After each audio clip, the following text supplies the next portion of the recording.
Assalamualaikum warahmatullahi wabarakatuh. Waalaikumsalam warahmatullahi wabarakatuh.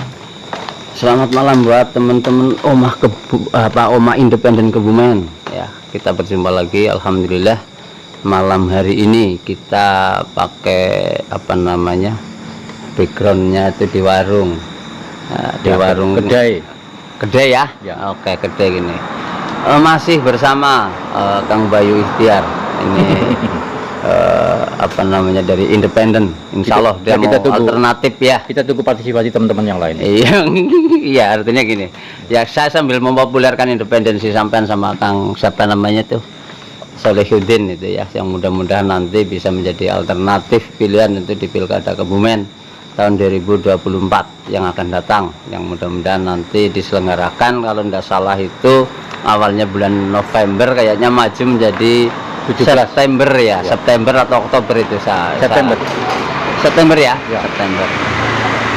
Oke, tapi bukan itu temanya, bukan ke ke Pilkada Kebumennya. Kita akan mencoba mencermati, mengulik, mengasesmen ya, dinamika perpolitikan yang sedang berkembang di ya tingkat nanti mungkin juga sampai kadang-kadang memang kita tidak membatasi lah ya, namanya mengalir saja, kita tidak membatasi. Nanti bisa jadi ngomong pilpres itu ya, bisa jadi juga ada ngomong nanti ada pileg gitu kan, pilihan legislatif atau yang lain, atau juga bisa juga ada unsur-unsur lain yang nanti bisa kita kembangkan di sini. Yang penting enak-enak saja, kita topokan ya, mudah-mudahan ada yang bisa menggigit lah gitu ya. Kita bukan untuk dalam konteks apapun ya. Independensi itu memang menunjukkan bahwa kemandirian itu dibangun dari originalitas itu karena dia punya perspektif ya. Perspektif itu tentu karena dia dengan platformnya adalah independensi, tentu platformnya berbeda ya.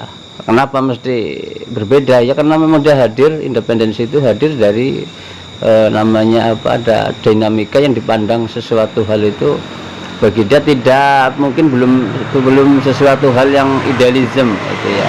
Jadi namanya independensi itu adalah idealismenya ya tentu kebangsaan kan, seperti itu. Jadi kita membawa misi bagaimana bangsa ini menjadi bangsa yang mandiri ya. Tentu dibangun dari mentalitas dulu. Mentalitas kita harus betul-betul mentalitas yang mandiri, sehingga terkonstruksi ada individu yang mandiri, kemudian melebar menjadi terkonstruksi menjadi komunitas yang mandiri, yang orientasinya ya tadi kembali kepada penguatan sistem kebangsaan kita yang hari ini memang diserang habis-habisan dari segala penjuru untuk menumbangkan mentalitas kemandirian kita itu.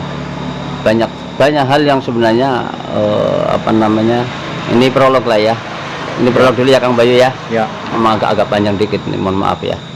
Jadi mentalitas bangsa kita hari ini itu dengan dalam kacamata saya yang independen itu adalah sudah rapuh sekali gitulah. Kalau kita bicara nanti dengan apalagi kok dengan Cina lah ya. Kita bicara dengan Cina itu sangat jauh sekali, itu seperti langit dan bumi.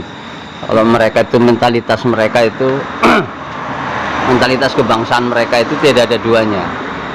Mereka jumlahnya banyak gitu kan. Dari sisi suku bangsa terkuat hari ini di dunia adalah salah satunya adalah Cina.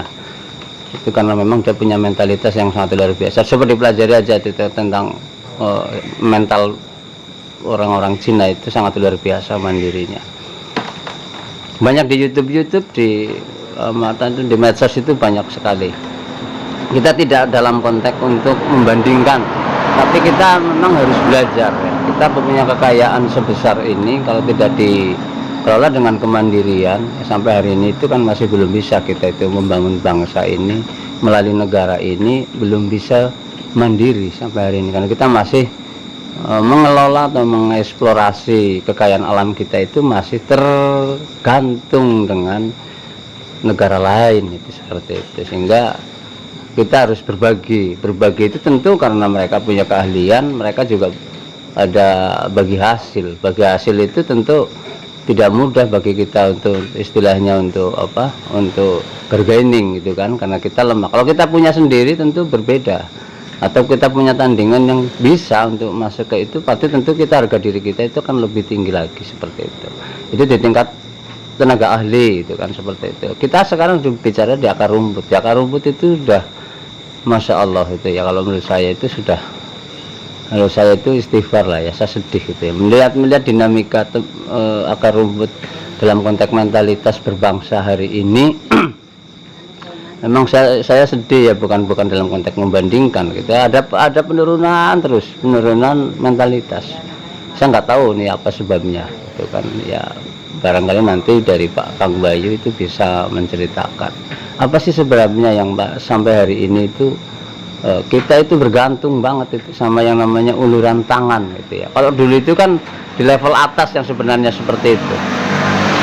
Contohnya tadi dalam mengelola kekayaan alam kita masih tergantung. Hari ini ya masyarakat petani itu untuk bisa produktivitas, untuk bisa mengolah lahannya itu bergantung sekali dengan yang namanya satu hal, pupuk gitu ya. Pupuk Ya. kalau nggak ada pupuk mereka tuh waduh Masya Allah gelimpangan ke sana kemari cari, aduh, dan anomalinya sangat luar biasa. Pupuk menghilang itu loh. Padahal yang namanya produsen pupuk tentu menghitung ya, mengkalkulasi bahwa 1 tahun itu tentu produksi itu pasti dilebihkan ya. Tapi pada kenyataannya kan di tingkat akar rumput itu menghilang.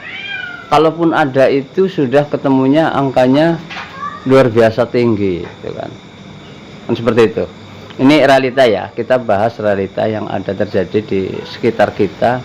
Bagaimana petani itu sebagai soko guru negeri ini gitu kan, soko guru bangsa gitu ya, dalam konteks tahanan pangan itu mereka itu bisa mandiri. Kalau dulu yang saya tahu itu petani ya ternak itu kan. Kenapa kok petani itu ternak? Kelompok pun dulu namanya kelompok tani ternak, saya ingat itu.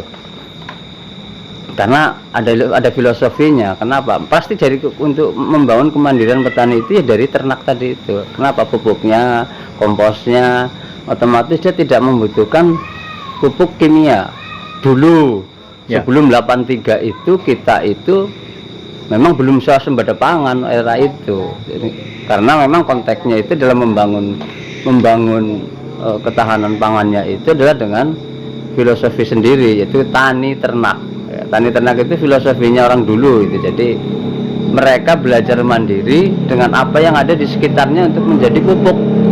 Itu seperti itu. Kalau hari ini nih, petani itu ke lingkungan, kalau nggak ada pupuk urea, tidak ada pupuk ini, tidak ada pestisida ini, Ya. itu seperti itu. Monggo Kang Bayu, dari mana? Silahkan. Ini saya reflektif lah ya, refleksinya itu saya sampaikan walaupun sebenarnya masih panjang itu harus disampaikan, tapi cukup ini sebagai prolog. Monggo Kang Bayu. Ya, memang kalau kita berbicara mengenai ya ini situasi kondisi yang memang sudah terjadi Mas Budi ya. Yang jelas memang ini menjadi apa namanya? Ya katakanlah ya pikiran kita juga semua Mas Budi ya. Jadi yang tadi sampaikan semua begitu ya begitu jelas ya, yang jelas memang sudah dialami kan begitu. Insya Allah itu realitas. Ya. Realitas. Memang kita juga tidak mungkin bicara ini kan atas nama memang kita bicara sesama warga masyarakat Mas Budi ya. Tentu kita menghindari juga adanya syarat kan begitu Mas Budi ya. Iya gitu Ya. Kita nggak boleh ngomong syarat dong. Yang jelas kita bisa langsung ke politik juga, kita seperti negara kita kan bebas aktif ya Mas Budi ya. Betul. Ya, jadi memang itu hal yang memang menjadi kita punya kelebihan di situ Mas Budi ya. Iya. Kita bisa Bineka bergaul Tunggal dengan Ika. luar negeri ya. Iya. Untuk memang saling untuk bekerja sama untuk manfaat ya kan, untuk kemajuan ya bangsa negara kita Mas Budi ya. Ya tadi kita sampaikan juga mengenai hiruk pikuk namanya kegiatan pertanian Mas Budi ya. Iya. Pertanian mengenai pupuk gitu ya, memang dilema kita di situ karena sudah begitu lama memang hal yang tidak mudah gitu Mas Budi ya. Padahal sebenarnya itu kan dari dulu kalau kita Sudah mandiri. dengar ya. Dari desa ya, itu memang ada kemandirian dari dulu Mas Budi. Betul. Hanya sekarang ini kan ada namanya memang sudah menjadi program pemerintah Mas Budi ya, dari kementerian Mas Budi ya, Kementerian Desa Mas Budi ya. Jadi sebenarnya ini hal yang memang sudah menjadi suatu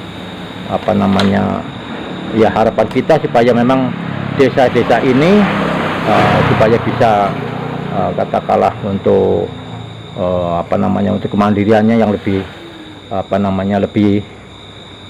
lebih jelas Mas Budi ya. Lebih jelas Ya. karena ada penurunan yang cukup kuat. Ya. Jadi memang ya kalau saya sendiri memang sebagai warga masyarakat ya di desa juga ya, kebetulan saya juga tinggal di kota kecil ya, di Karanganyar. ya Karanganyar ini, di Kelurahan Pelarangan ini ya, yang biasa kita ini biasa bertemu. Betul ini lagi di gedenya Pak Sulaiman depan Kawedanan Mas Budi ya. Depan Kawedanan Ya, Karanganyar. ya, di perapatan Kawedanan ya. Ya, ini memang menjadi dialog kita biasa, jadi kita sambil medang ya. Mohon maaf ini juga ada juga kita ini yang teman kita yang suka wujud juga Mas Budi ya. Wujud dulu kadang-kadang begitu. Nggak apa-apa, Ya. jadi itu boleh lah. Ya, sebenarnya kita ini bagaimanapun ini ingin menyampaikan bahwa kita harus punya peran-peran juga Mas Budi ya, karena kita juga bagian dari lingkungan masyarakat ya Mas Budi. Terus Mas Budi, jadi bagaimana menurut jenengan ini apa yang mungkin yang jenengan akan sampaikan di dalam dialog kita ini yang mungkin yang langsung bisa mengena Mas Budi? Monggo jenengan mau yang mana itu? Ya. Mau disoroti apa dulu itu? Apa? Kalau tadi sih saya agak begitu panjang lebar itu di pertanian ya, karena salah satu hal itu ya. Sekarang pun mungkin mereka banyak janji-janji itu buat petani itu. Nanti pupuk pasti tidak akan seperti hari ini gitu kan. Pupuk bisa menghilang begitu cepat dan bisa hadir juga begitu cepat gitu. Seperti apa itu Kak Bayu? Karena saya juga mendengar ini, mohon maaf ya. Jadi kartu tani itu ya, yang saya heran lah, yang saya sebenarnya jarang mau turun ke bawah gitu sebenarnya. Cuma ketika turun ke bawah aku pasti dengar sesuatu hal yang anomalis. Bagi saya itu anomalis. Kalau bagi yang lain saya nggak tahu lah gitu kan. Karena ya senengnya ya seneng ngulik sih, jadinya kok dilalai ya ketemunya sing hal-hal yang bersifat anomalis atau yang tidak sesuai dengan programnya pemerintah. Itu seperti itu. Sebenarnya di situ itu akar masalahnya adalah bahwa banyak sekali sebenarnya orang-orang yang melakukan sebuah terobosan-terobosan yang sebenarnya sangat bertentangan dengan regulasinya pemerintah. Contohnya seperti tadi itu, pupuk harusnya ada pas musim tanam, ternyata nggak ada. Kalaupun ada itu harganya sudah bukan subsidi lagi, padahal dia harusnya dapat subsidi, bukan? Dan ternyata katanya itu dijual tapi tidak kepada yang mendapatkan subsidi. Berarti kan ada bahasa apa itu, sangat mungkin ada mafia. Kalau dari itu saya aneh ya, kita negara agraris gitu kan, mestinya kan nggak boleh ada mafia di hal-hal seperti itu. Kalau kecuali kita menjadi negara industri nggak apa-apa lah. Nah, kita masih negara agraris juga, kita bergantung pada pangan, bahkan kita impor, kan sesuatu yang anomalis menurut saya sangat anomalis, sangat tidak lucu sebenarnya. Kalau kita mengatakan nanti ada yang lucu, kan lucu juga jadi ketemunya. Ada lucu-lucuan lah, mungkin penteriatan atau apa, saya nggak tahu itu kan. Tapi pada kenyataannya korbannya tetap petani. Bayangkan seandainya ini era hari ini itu adalah eranya akan terjadi perubahan. Ya teman atau anak-anak kecil itu atau anak-anak SMA itu saya pikir udah nggak mau ke sawah gitu kan. Kalau udah nggak mau ke sawah, terus siapa yang mau di sawah? Kalau kan harus ada pergantian dari bapaknya gitu kan, atau dari ya bapak lah ya, dari bapaknya yang masih di sawah. Anaknya sementara hari ini mainnya main HP gitu kan. Itu dari sisi calon penggantinya saja sudah kita akan menemui banyak kendala itu. Main HP apa mau ke sawah cebrikan. Mungkin kalau kayak saya dulu nganter jam 9 pagi nganter buat yang sedang apa namanya tandur itu kan masih sering sekali lah ya zamannya saya, era saya gitu, zaman tahun 80-an lah itu kan. Itu kalau hari ini kayaknya nggak ada orang ngirim ke sawah, anak perawan apa bujang itu ngirim ke sawah itu kayaknya nggak ketemu saya gitu loh. Nah ancamannya kan jelas itu. Nah, itu berarti mungkin saya sih nggak tahu ya, mungkin arahnya nanti ini pada peningkatan teknologi di bidang pertanian.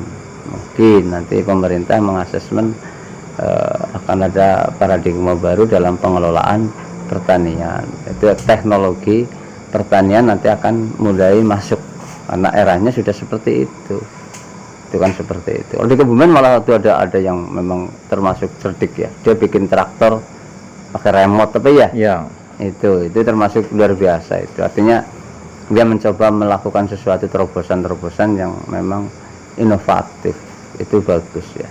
Cuma tidak akan belum bisa akan menyelesaikan itu karena memang petani hari ini sudah tidak mandiri lagi karena dia bergantung sama pupuk.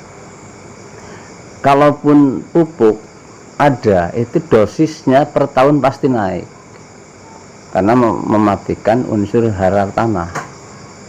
Otomatis ketika dosis tahun ini tidak dinaikkan, tetap mendep maksudnya nggak mau subur. Kalau nggak mau subur berarti nanti produksinya menurun. Asumsinya jumlah penduduk meningkat. Kan begitu. Kalau lahan menyempit, produksi menurun, jumlah penduduk naik, pasti anomalis kan yang terjadi. Ini kan nggak boleh sembarangan. Berbicara pertanian itu tidak boleh setengah-setengah. Gitu kan. Kalau ada mafianya harus di mafia pupuk atau sekalian misalkan memang mau dikembalikan menjadi kepada tani ternak, udah gitu aja. Tapi negara harus intervensi yang jelas. Intervensi itu maksudnya ya tadi ada edukasi, ada advokasi. Kalau berani meluncurkan program pupuk organik misal gitu kan, ya tentu itu kan radikal sekali itu ya. Bagi saya itu radikal karena ada pupuk masih kan seperti itu. Monggo seperti apa Kang Bayu? Ya harus kembali lagi bahwa memang ini memang tugas apa namanya untuk pemerintah ya paling kecil itu di desa, Mas Budi ya. Tentu kelurahan juga ya. Jadi ini bagaimanapun sekarang ini yang menjadi kepala desa atau lurah ya memang ini harus bagaimana untuk membangkitkan masyarakat ya, kembali untuk bicara pupuk yang jelas. Kita dengar juga kemarin ada mafia pupuk yang sudah terkena apa namanya ya harus begitu, terkena intervensinya harus sampai sejauh proses hukum kan begitu. Dan kita pun mau nggak mau sekarang ini kalau bicara mengenai mafia, dari dulu juga ada mafia. Hanya kalau tidak kita tindak dalam arti secara nyata, tentu kita lebih mudah kalau kita mulai dari yang paling bawah, Mas Budi. Desa-desa ini memang harusnya kita sudah mulai kembali ke organik, Mas Budi ya. Kalau pupuk-pupuk memang yang kimia itu memang itu secara apa namanya prosesnya memang lebih cepat, Mas Budi ya. Hanya memang untuk unsur hara tanah itu memang kadang-kadang juga makin lama makin kehilangan apa namanya kesuburannya, Mas Budi. Ya jelas ya. Jadi kembali lagi bahwa kita bicara ternak, tani itu berkaitan karena ternak itu juga nanti bisa kita olah limbahnya kan begitu, Mas Budi ya. Untuk menjadi pupuk organik. Ini solusi memang yang harus dimulai dari bawah. Bottom up. Kalau dari atas memang sudah terlalu lama, Mas Budi. Dari atas memang seperti bisnis. Mohon maaf, ini memang kita bicara ini kan bagaimana untuk suatu pemberdayaan masyarakat, katanya begitu kan? Iya. Kadang-kadang kita juga ada yang menyampaikan seperti kita terperdaya, akhirnya kan begitu. Mau nggak mau sekarang ini kita harus memang bersama-sama kita harus bertindak mulai dari ya antar desa kan begitu, antar kecamatan ya. Tentu kita harus ada namanya tentu kerjasama, tentu mulai dari tentu ini pejabat-pejabat yang di lingkungan dalam arti memang tujuan kita ini memang untuk adanya pilihan-pilihan Mas Budi ya, pilihan kepala desa, pilihan katakanlah untuk yang terhormat wakil rakyat kan begitu Mas Budi. Betul. Termasuk bupati ya. Otomatis ini kan kalau bicara skup kabupaten ini memang menjadi hal yang penting buat kita. Penting ada daerah kita sendiri. Tinggal bagaimana tentu pejabat-pejabat itu untuk membangkitkan ya, untuk kita mulai untuk kemandirian, dalam arti kita kembali ke karena kita agraris Mas Budi ya, kita bicara tentu lebih utama menang untuk ya pertanian, peternakan seperti itu ya. Eranya dulu zaman era Mataram itu, Bodronolo itu, kita itu adalah Kebumen ya. Kebumen itu dulu adalah lumbung padi. Iya, Lumbung padi. benar. Yang kita dulu memang malah luar biasa Mas zaman itu ya. Mandiri sekali dan malah ibaratnya swasembada. Ya, Swasembada pangan era lama. Ya sedih kan? Ya. Dari sisi SDM kita naik, tapi kenyataannya memang malah kuantitinya kita menurun, bukan produktivitasnya, produktivitas hasil itu kan yang kita mengalami penurunan. Itu seperti itu. Kita harusnya sedih kita karena leluhur kita itu bisa mandiri. Ya paling tidak itu Pak Bupati itu kan bisa saja nanti punya program bahwa setiap desa minimal ada 50 ekor sapi. Kalau kita punya PO itu kan asli Kebumen itu kan, PO itu peranakan ongol itu sapinya sapi yang besar itu bagus sekali itu. Kalau misalkan setiap desa itu desa dengan skala kecil ya artinya mampu bahwa itu memproduksi kotoran sapinya itu nanti diolah menjadi pupuk organik untuk satu desa. Ya. Nah, itu untuk mengurangi ketergantungan dengan pupuk organik. Ini radikal itu, tapi itu gerakan yang sangat radik itu maksudnya kontraproduktif dengan yang sudah berjalan. Tapi itu harus dimulai karena supaya tanahnya bisa hidup lagi. Karena unsur tanahnya itu bisa hidup ketika memang diolah dengan cara organik. Dengan seperti itu. Cuma memang tidak bisa cepat produksinya, kan seperti itu ya, ada kelemahannya. Nanti kan ada sharing, nanti tetap ada sharing, sekian persen itu pakai pupuk kimia, sekian persen yang paling dominan itu adalah dari unsur namanya unsur organik ya, sehingga tanahnya hidup.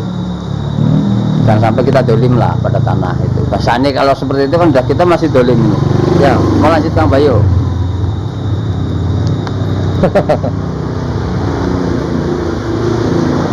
Kalau menurut saya Pak Bupati ini sebenarnya bisa, Pak Arief itu, Bapak Arief Sugianto Bupati hari ini sebenarnya kalau mau konsen di situ karena dia punya keberanian yang menurut saya tak acungi jempol lah ya. Beliau itu terobosan-terobosannya sangat bagus. Kalau dia mau asesmen desa disuplai sapi, sistemnya terserah nanti ada BUMDes, ada itu sekarang ada itu. Ya. Di desa itu sudah ada siap BUMDes atau seperti apa, itu kan bisa dikerjasamakan. Nah, sistem bagi hasil dengan Pemda atau apa kan bisa itu mekanismenya, maksudnya untuk bisa pengadaan sapinya itu kan bisa. Bagaimana Kang Bayu nih? Ya rupanya Bupati kita ini memang kita akui memang ada hal memang suatu kemajuan ya di Kebumen. Ya hanya saja memang yang menjadi prioritas dari beliau ada sekarang ini kan beliau membangun yang memang infrastruktur Mas Budi ya. Oh iya, seperti yang kita lihat itu yang saya maksudkan itu jalan-jalan sekarang ini di kota kita di Kebumen ya, di kabupaten ya, itu sudah rapi ya, seperti katakanlah kota-kota yang seperti di Jogja Mas Budi ya. Betul. Jadi memang sudah lebih bagus. Terus juga ada penataan di alun-alun Mas Budi ya. Pokoknya luar biasa ya, adanya itu apanya bangunan di alun-alun yang ada kapalnya besar ya. Kapal apa itu Mas Budi? Oh, saya belum tahu itu nama kapalnya, saya belum tahu, jujur saja saya belum. Apa? Kapal mendoan. Oh, kapal mendoan. Ada yang bilang kapal selam, kapal mendoan, ya terserah, boleh-boleh saja. Tapi ini ya bagus lah. Di situ kan nanti untuk ini tempatnya kuliner. Ya kuliner ya. Betul.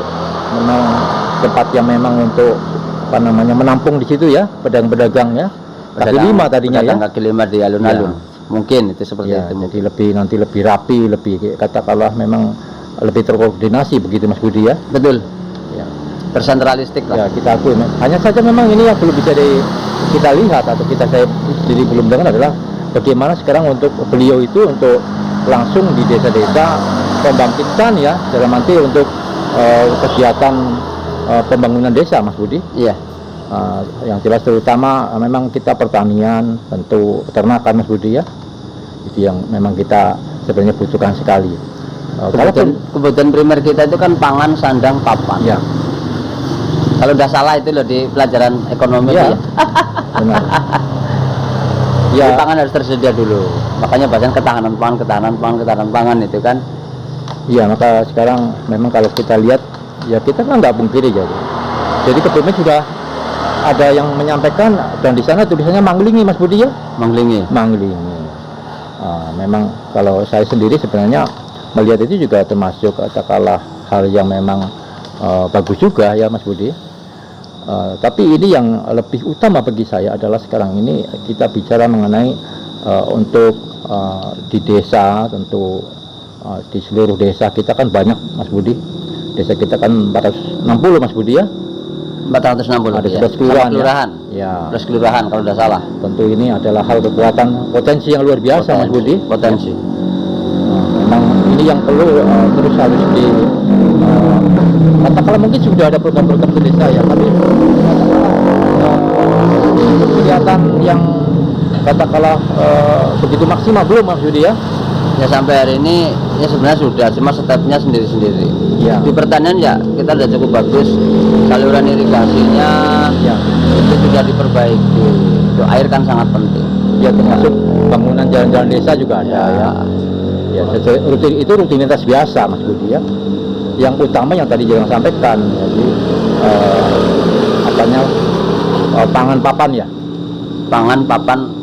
Pangan sandang papan. Nah itu ya. Mangan yang orang Kelamben ya.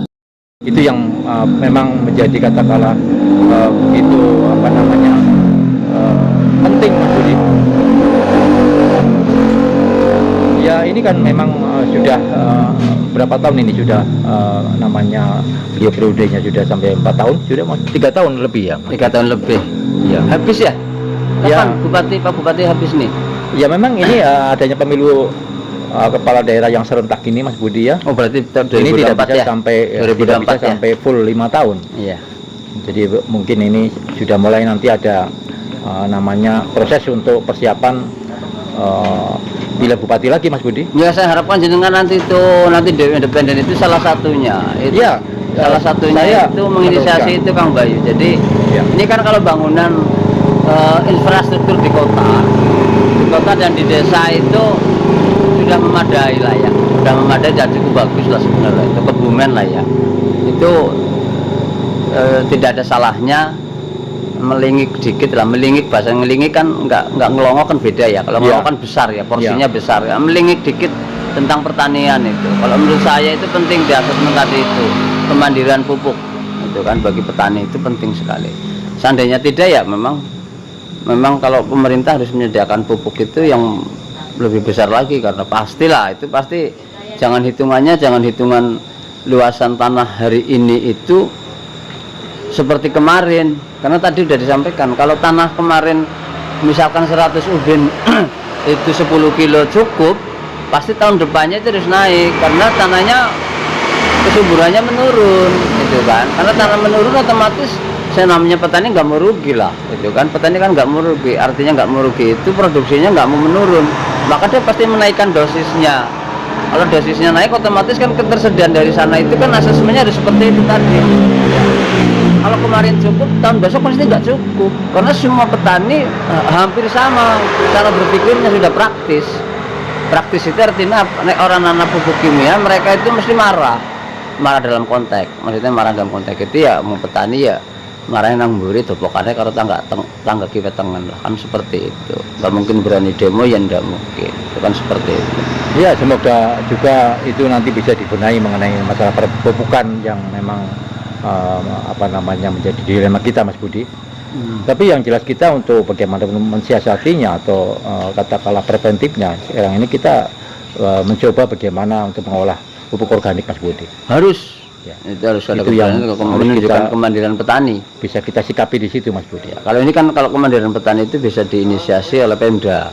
Pemda tentunya ada intervensi ke Pemdes, tapi tidak hanya dalam bentuk intervensi regulasi, ada dibangunkan konsepnya, diadvokasi. Jadi pasti diadvokasi. Yang seperti pernah saya sendiri secara pribadi dalam arti ingin katakanlah berbuat apa yang mungkin saya bisa, saya memang sebatas saya berapa kali nyalon kades, Mas Budi. Menang, Mas Budi. Jadi Kenapa? Kok bisa nggak menang? ya karena Apa nggak kepingin yang menang? tadi jangan sampaikan anomali, siapa calon semua ingin menang. Saya pun dalam arti menang, saya kan menang karena sesuai dengan kapasitas, Mas Budi. Katakanlah kalau bicara mengenai kapital ya, karena sekarang ini katanya memang semua itu modalnya dengan nilai nyusewu apa namanya dana, duit, Mas Budi. Duit apa duit? Itulah yang kadang-kadang sebagai orang Jawa kita latah. Harusnya kalau kita ingat dulu pelajaran bahasa Inggris, duit apa yang harus kita kerjakan, Mas Budi. Tapi orang Jawa katanya mudah, lebih banyak gampang ngomong duit saja, kan begitu. Jangan ngomong Jawa loh. Ya ini kan Duit ya. Oh, duit itu Jawa ya? Ya menurut saya Jawa. Iya, kalau kosakata di Jawa Aceh, ya. epeng di Aceh ya. Iya. Ya itu bahasa-bahasa daerah. Itulah saya jujur, saya sudah nyalon kades sampai katakanlah kemarin 6 kali saya belum pernah jadi. Tentu kita juga di desa saya, di desa teman-teman yang lain juga. Tapi saya terus terang sesuai dengan kapasitas saya, Mas Budi. Jadi saya belum pernah jadi memang ya. Tapi kalau perolehan memang ya sesuai dengan katakanlah nilai nilai modal saya. Gitu. Jadi sebenarnya tidak etis kita bicara mengenai pilihan di desa itu dengan katakanlah bicara mengenai duit atau mengenai kapital. Tapi itu sudah yang terjadi, Mas Budi. Jadi mau nggak mau yang jadi kades menurut saya ya memang uang bukan segalanya, Mas Budi, tapi segalanya perlu uang, katanya begitu, Mas Budi. Apapun saya pun secara pribadi saya nggak pernah menyerah, Mas Budi. Saya juga pernah nyalek sampai 3 kali, Mas Budi, kepengen jadi DPR, Mas Budi. Malam hari ini sudah sampai pada penghujung apa yang harus kita sampaikan, bahwa banyak hal yang sudah bisa kita asesmen di sini di warungnya Pak Leman ini, depan kedai warung Pak Leman di depan Kawedanan Karanganyar ini ya. Mudah-mudahan bermanfaat bagi teman-teman semuanya yang di sana. Demikian, kurang lebihnya mohon maaf. Wassalamualaikum warahmatullahi wabarakatuh. Waalaikumsalam. Independen. Hidup independen.